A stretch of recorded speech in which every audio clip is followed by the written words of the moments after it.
Hey, what's going on YouTube? My name is Eli. Welcome back to another video. And wow, just wow. I cannot like fathom how great this is. How great I watched this movie. How fantastic everything came to be. How excited I was and how much I just deeply loved this movie. I watched it in a movie theater with my friend, and we were just excited and stuff like that. I was more excited than he was because I was more of a Spider-Man fan than anybody else. When I first watched this movie for the first time ever, it literally just came out, and me and my friend went out and go watched it. Man, just oh my god, I couldn't. I had no words. It's just that's how great the movie was. It was that great. I'm gonna talk about a few characters specifically, and we'll just get right into what specific characters I want to talk about and how great this movie is and how excited I was for it. Let's get started. Miles Morales, just oh my god, man. So much development with this guy. Him becoming a Spider-Man and him finally learning all the things that he has learned about being Spider-Man. It's been great. It's been fantastic. I fully support this man as Spider-Man. Can I get one thing negative? I can only say about Miles. The only negative thing I could say about Miles is that the suit, the outfit, I'm not really digging the outfit. I feel like it was kind of poorly lazy. I don't feel like it was that good of a suit, but I feel like either way around, it was a pretty decent suit, and I feel like I would accept this little outfit that he had. For me, I wasn't the biggest fan of it, but that's literally the only negativity I can say about Miles. Everything else, he kills it in the role, and he steals it all. He's the main guy. He's going crazy. And when he been running away from the other Spider-Man and him escaping and just pretty much being all around crazy, it just wow. That just man knows what he's doing as Spider-Man. He's still getting blown, and he's been beaten to death by freaking Spider-Man 2099 over here, but he still fights back, and he still knows a few tricks up his sleeve compared to a Spider-Man who barely knows him. And I love this line from him where it's like, people choose what my story wants to be, and he says, nah, I'm gonna do it myself. That's what I love about Spider-Man. This is why I love Miles as a character in general. It's because it's not just a Spider-Man story or just a random normal other Spider-Man out there. This is a whole new one. This is a whole different one. This is one of the Spider-Mans that makes its own story, that has his own story. He has family. He has his people. He has a relationship. That's crazy. Can I just say one thing I love the most is his relationship with Gwen is just warm-hearting. It's just warm-hearting, and I love it so much. And the love triangle between Spider-Punk and 2019, sorry, what the hell am I saying? Spider-Punk and, Gwen and Miles, it's actually not that bad. Literally the love triangle is not in your face. It's literally it's just there. It's just there that Miles got a hint of jealousy there, and he has a little crush. And I like how the Indian version of Spider-Man was just like, yeah, bro, you got a crush and stuff like that. I love that. I love that. It's crazy. And I felt like Miles did great, and there's just a lot I can say about how great Miles was as a character and how much he has grown and developed as a person, and that's what I love about it. And I think he did a fantastic job, and him, oh my god, the amount of bruises and beatdowns he get. It's crazy. It's just absolutely crazy. It's massive, and I didn't really expect this a lot. So, and I love how he's struggling still with school. And, I know we see that arc a lot, but it fits perfectly with Miles. I feel like it's doing well. And I like how he is still struggling with his family members and how he has a strong bond with his father, even as Spider-Man. It's pretty cool. It's crazy. And that's what I love so much, how Miles is just a different Spider-Man. He's not just another Peter Parker or another clone. He's different. And I can say the same for Gwen. Sorry, I got a bad cough. And that's what I love about these two dynamics. They're different types of people. They're different types of Spider-Man. And I love how their relationship is probably developed more and how they want to see each other so badly. And I love how the parents are literally just acting like parents. They are acting like parents like they usually are in the movie. And I think Miles did great. I feel like I need to stop talking always about Miles, but Miles stole it. I'm gonna try and make this short because I feel like I'm gonna turn this into a long video because of how great this is. But let's start with the main villain himself, Spot. Spot so far have I seen is actually an incredible superhero. I like barely knew Spot until I started reading more comics, and then I heard about Spot on the trailer, and so I looked up comic books, and I've been reading audios, or sorry, I've been listening to audios and reading books about this supervillain, the Spot, who is a Spider-Man villain, and he doesn't only just have, teleportation like Spot powers that, I kind of thought of at first, but he has universal powers. Like he can go through universes and time travel. And I'm like, what the hell? I never knew he can do that. That's a pretty OP character. And I'm not gonna lie, the battles, the fights I'm seeing here. I love his little cameos in the Sony universe too. The little cameo in the Sony universe is saying hi to Mrs. Chen, and she's so chill with it, but it's not her first rodeo in it. I feel like that was pretty funny and crazy. Yeah, this one is I feel like it's kind of a lot more different from the original Spot where he does dealt with the actual Peter Parker in this one. This one is very different, and this one is the main cause for Miles's powers. Surprisingly, he's the main cause for making the spider and making it come over to him because he lost the spider and it went to Miles, and he realized he created Spider-Man, and that's pretty insane for that. He's the main reason why Spider-Man became a person in the first place, and the whole bagel thing was kind of interesting too. That made me want to go back and literally watch the movie again of him getting hit by a bagel. That was funny, and I liked it. So that was pretty cool of seeing a character called the Spot that is literally just a spotted character. But I was kind of shocked. I was kind of shocked of what I saw, and he's not that bad of a character, and I like his personality. He was pretty funny as a villain, and I can't wait what to see he can do more in part 2. Gwen Stacy, damn, just she takes it all. She really does. And I'm not gonna lie, the character model makes me want to. I can't say that on YouTube. I don't think I can say. I think guys, don't kill me if no guys. All right. Besides me being a weirdo going on here, Gwen Stacy I really enjoyed as a character. We actually get to see her in the first movie. We actually get to see her first before we see, anybody else, surprisingly. We don't see Miles first, we see Gwen. And, we get to talk about her time, and we actually get to explain more of what happened to Peter as he was turned into a lizard. We saw more of the backstory, and we see why Gwen's father is most likely hates, Spider-Woman or, Spider-Girl, because he thinks that she killed Peter, even though Peter killed himself, because he wanted to be just like Gwen. And he knew that Spider-Woman was Gwen, surprisingly. So it was funny. It was pretty crazy. I enjoyed how she was as a character, and her dynamic with Miles was pretty heartwarming to me.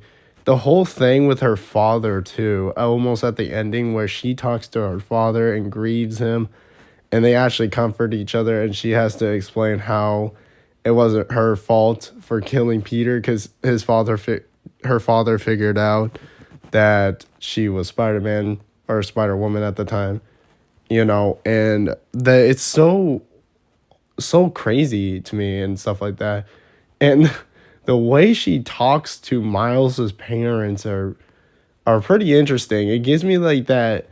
It does when Miles and Gwen are hanging out with her parents and stuff like that. It actually gives me like a proper relationship type of vibe when I had a girlfriend and how she met my parents back then. that was pretty funny to me, and it kind of gave me that vibe, and it was pretty cool and crazy. And how they found Gwen's jacket and stuff like that. I like her character in general, and how I love how she has a close friendship with Spider Punk and the Indian version of Spider Man. It's pretty crazy, and I enjoyed so much, so much about this character and how much she has done more. And I like how she's going to be the main reason to be leading this group of teams that actually believe that Miles is actually right, that you can make your own choices as Spider-Man instead of, only having one simple choice and all that. And that's what I love the most. And we got basically the same characters at the end, showing, all the characters that were in Spider-Man Into the Spider-Verse with Spider-Punk in that tech version of Spider-Girl. I don't know her name. I forgot the name already. But she's a part of that team. And it's pretty cool. I love this. I love this development of these characters and how they're finally seeing what Miles see, and not just what other Peter Parkers or other Spider-Man only see, because they only see one thing. That's what I like. And Gwen is on to something. I love Gwen as a character, and I hope we could do more with her soon. Now on to one of my favorite characters I have so far seen in Across the Spider-Verse, and it is 2099. 2099 is one of my favorite characters so far in this version of Across the Spider-Verse. I love his development, and he is a lot more different from how I imagined in his comic book version. His comic book version is a little bit like a smidge different, I would say, from this version right here. But I love how crazy this man is. The amount of scary he can be, the amount of hatred that he has in his mind.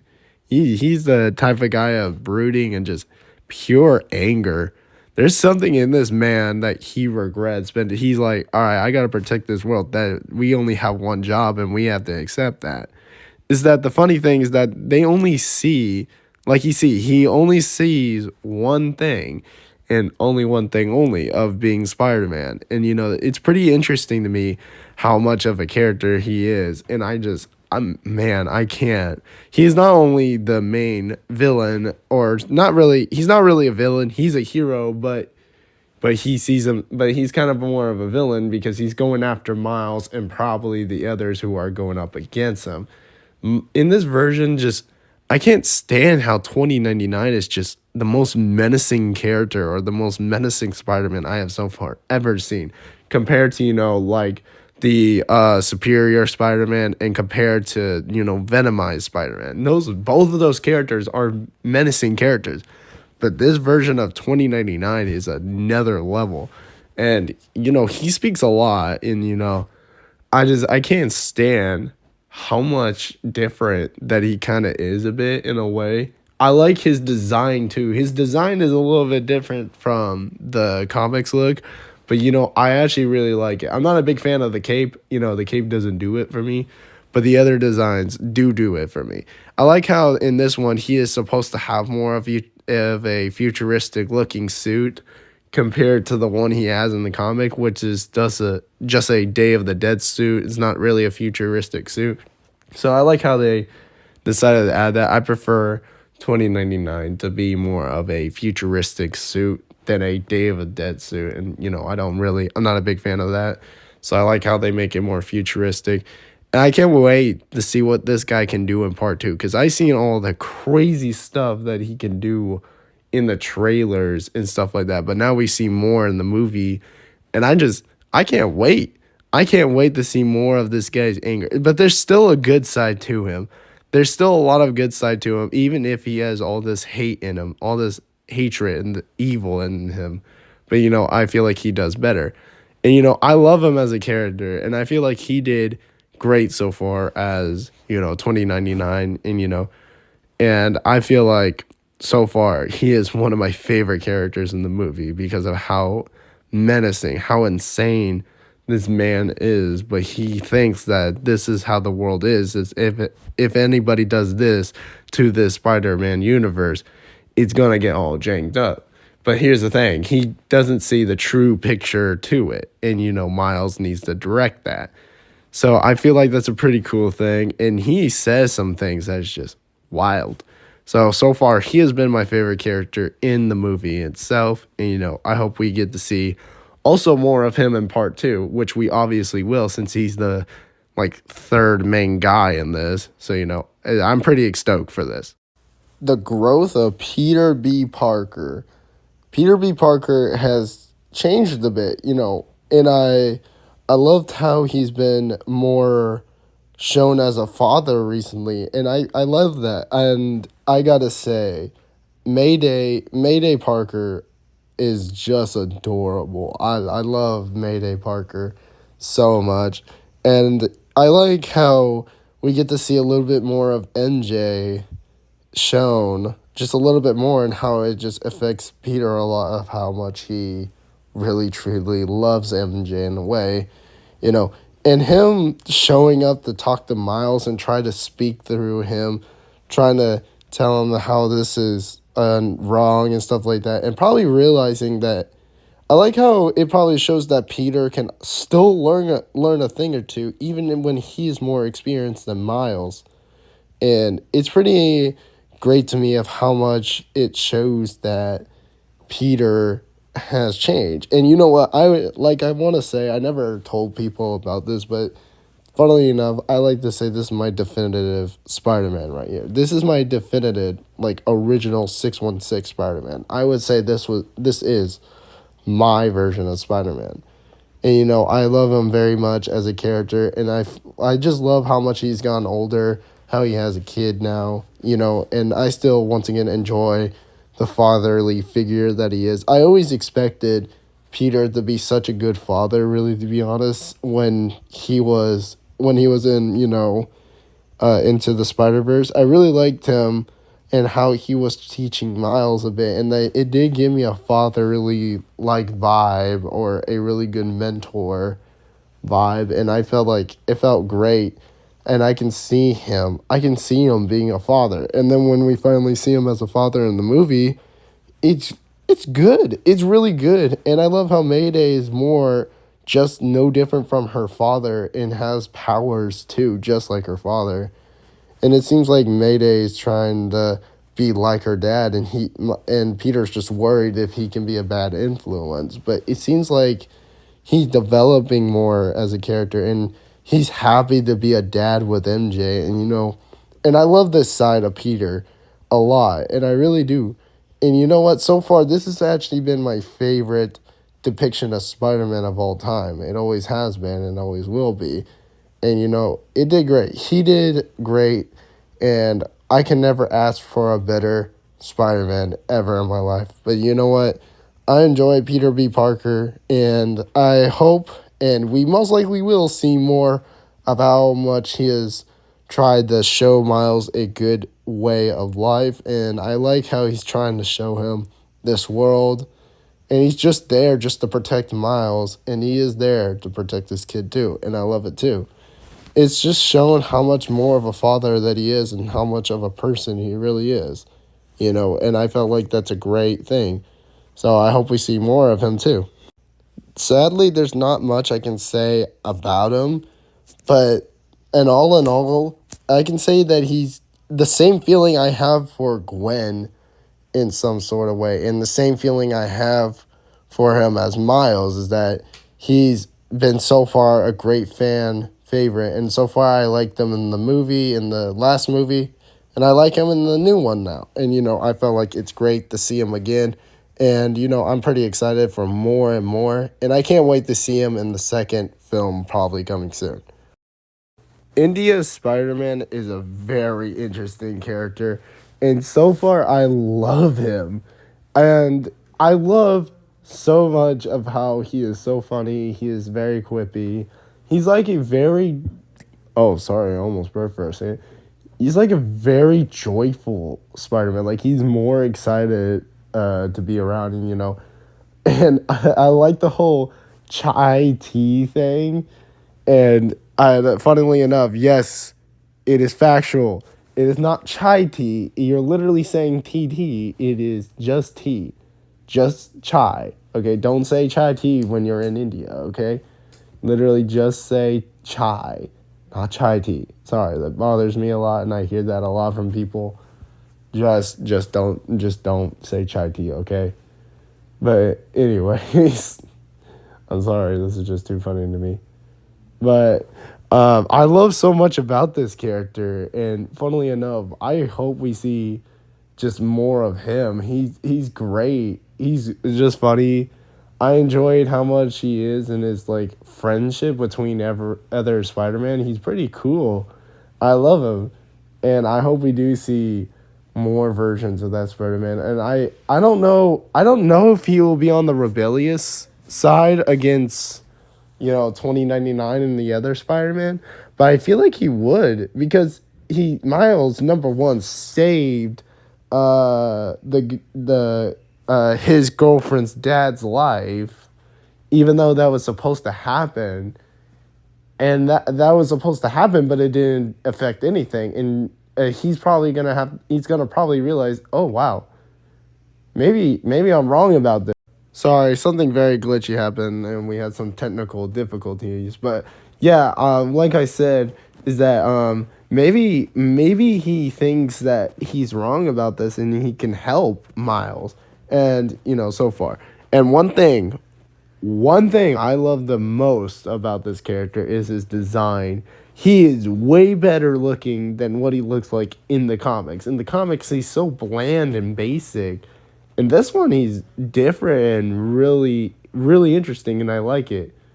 And I find so much enjoy into this character's design. It did great, and I hope we see him more and more soon. All I can just say is just more, but that's how I feel about this version of Spider-Man, this India Spider-Man.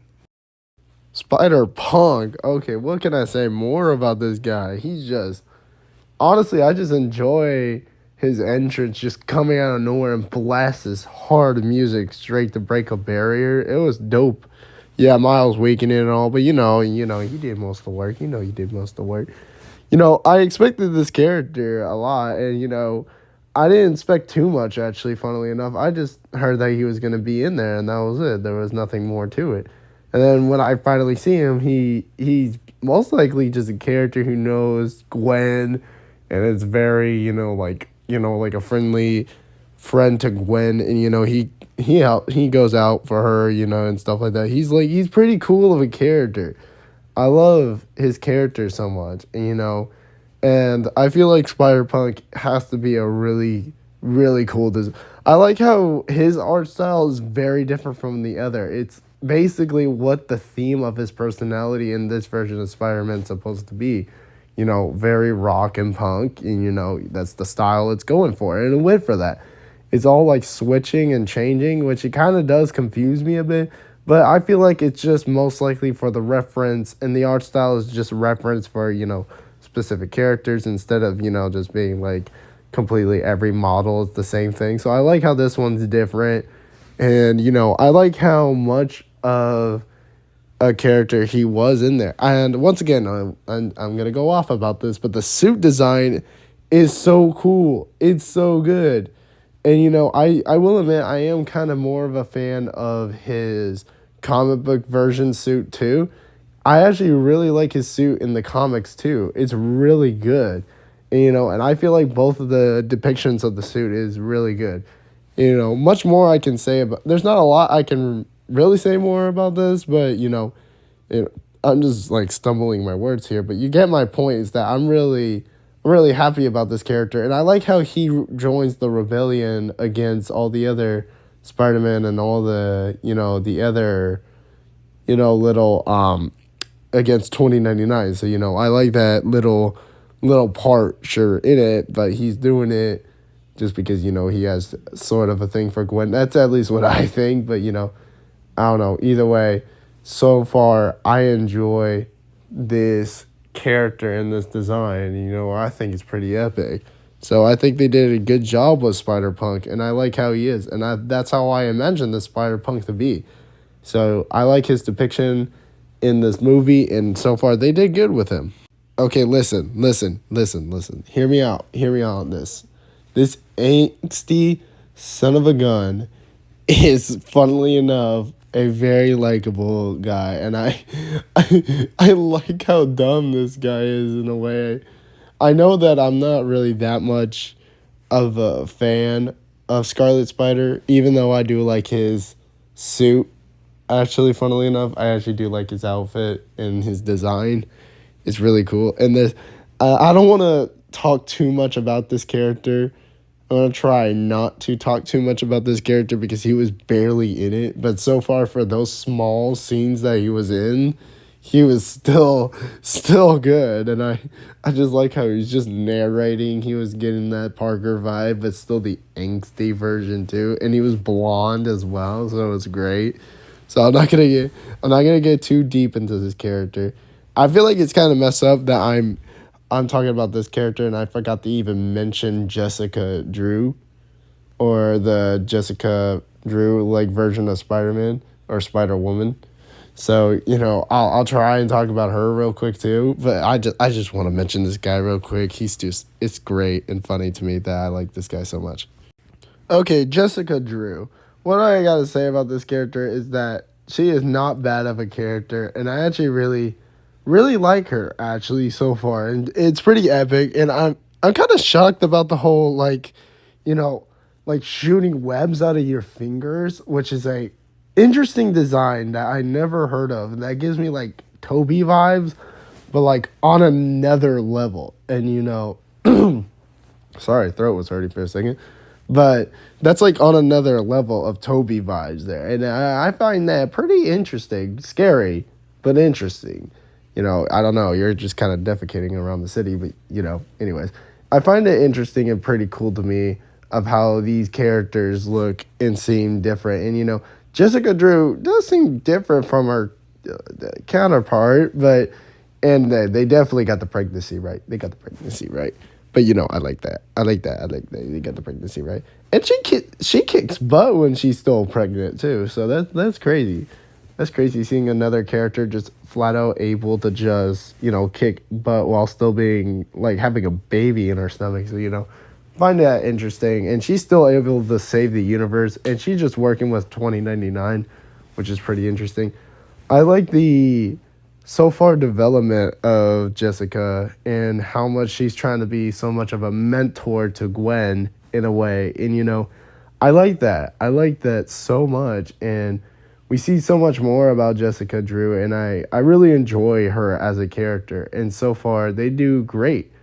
And there's a lot of things there's a lot of things that I love about Jessica Drew, and the one thing I love the most is definitely that motorcycle. That motorcycle looks awesome. Definitely able for me to sell toys, and definitely able for me to buy one. But I do like Jessica Drew as a character. Sadly, I can't say more about her either compared to the other. But if I had to say, she's probably similar to how I feel about 2099 instead of her, being the fan favorite. But she's still a cool ass character to see, and I hope we see more of her too. And I can't wait to see this other side of her as as Spider-Woman. So I'm pretty stoked. Now I'm gonna make this real quick and talk about the most important cameos of them all. Let's talk about the ones that they've been mentioning a lot. There is a mention of where things are supposed to happen and how Spider-Man always loses people in his life, and that includes people like Captain Stacy. And the craziest thing ever is that we get a cameo of Amazing Spider-Man, Toby, or sorry, not Toby. We do get a picture of Tobey Maguire Spider-Man losing his Uncle Ben, as Spider-Man 2099 mentions that every Spider-Man loses their Uncle Ben, they also lose Captain Stacy. And the crazy thing is that not only did I see the Amazing Spider-Man lose Captain Stacy, the Andrew Garfield Spider-Man losing Captain Stacy, and we get to see him in that movie. We get to see, it's in that one scene where he's actually facing and looking at Captain Stacy, and he was crying and stuff like that. You know what's even more crazy that I figured out that they're doing? My most favorite. Okay, I'm gonna get on a tangent here. My most favorite Spider-Man cartoon ever in history. Everyone's favorite, in that fact, the GOAT version of Spider-Man is here. Spectacular Spider-Man is in there, and he at least has one line, but that one line is worth it, and I loved it.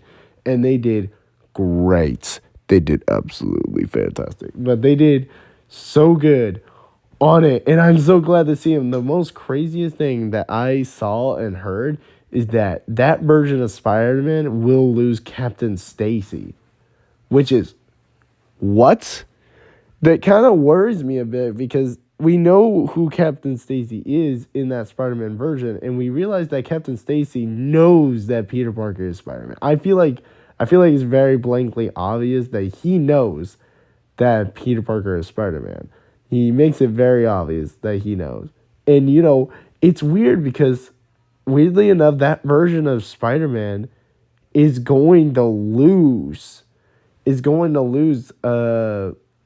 Captain Stacy one day. And I realize that, which is crazy. Please, Sony, if you're listening to this, bring Spectacular Spider-Man back and give us the scene where Spectacular loses Captain Stacy. I want to see that. And it's going to make me sad, but I think it's worth it.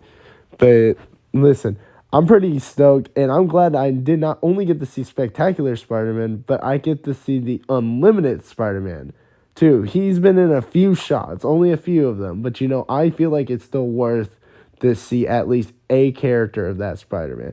And what kind of confused me the most? I feel like what makes Miles the most screwed in that universe is the PS4 Spider-Man. It's kind of weird to me how this PS4 Spider-Man could be the Spider-Man in the first one where Miles doesn't get his powers yet. I don't know for sure, but it's kind of weird to me how PS4 Spider-Man's there, but he has a Miles in this world. This could be a version of Spider-Man where he's already done all the things in the first one, but he doesn't have a Miles and, stuff like that. There is a canon thing where there is multiple Spider-Man out there, but and they are very similar to the one that is in the other universe and stuff like that. And they just haven't done the main continuity version of the suit or the thing yet of the Spider-Man. Because funnily enough, Unlimited Spider-Man has done cameos in the comic book books that he has. He has before. And the funny thing is that in the book, he has died.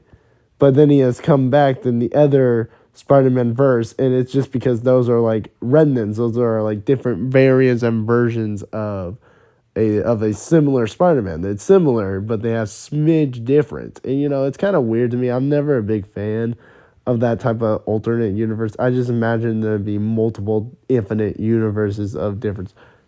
Okay, maybe it does make sense a little bit more, but you get my point. Is that I'm glad to see Spectacular Spider-Man. I get to see some references, like the pointing fingers at each other meme thing that we see a lot. We get to see, my boy Spectacular Spider-Man. Then we get to see Unlimited. Then we get to see the PS4. And, I'm pretty happy to see both of those cameos. And you know what? I forgot to talk to you guys about a reference to the MCU Prowler. He's also in there, and he's actually wearing the Prowler suit and actually talks to Miles, which is really cool to me and pretty funny. So I forgot to mention that in there. So, I'm just kind of time traveling right now. So, I kind of got the Flash's powers. But you get the point is that I actually saw a reference to the MCU Spider-Man. And actually, funnily enough, other villains too, like different rhinos. We get to see like different rhinos, different vultures. And, that was pretty cool too. We get to see a different version of Mysterio.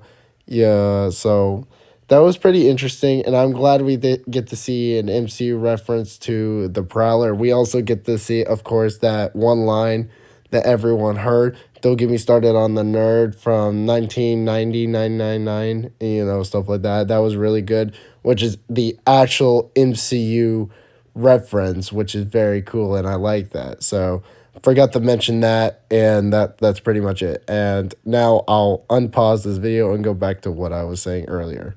And the one issue I have with it is that there is a bunch of recolors in the movie. I've been seeing a whole lot of recolors in the movie itself, which kind of disappoints me a bit. But all in all, it's been one of the best movies I ever seen for a Spider-Man movie ever in my life. And you know what? I cannot ask for a better Spider-Man movie than this. So all in all, if I ever rate this is a 10 out of 10 for me. Just saying. And it gave me high hopes. There is still a few flaws with it. And, and I feel like there is a lot of things I can say about this, but I'm trying not to turn this into an hour video. So as much as I want to say is that I suggest just watching it. I got a free poster on it too, so that's pretty cool. I'll probably put it on my community tab or something. So pretty much, I hope everybody enjoyed this video, and wow, please watch the movie. I'm begging you guys to go watch this movie. It's great. Even if you're not a Spider-Man fan, you will love how much of a movie this is and how fun it is. So please watch it, and I hope you guys enjoy this video. I'll see you next time. Peace out.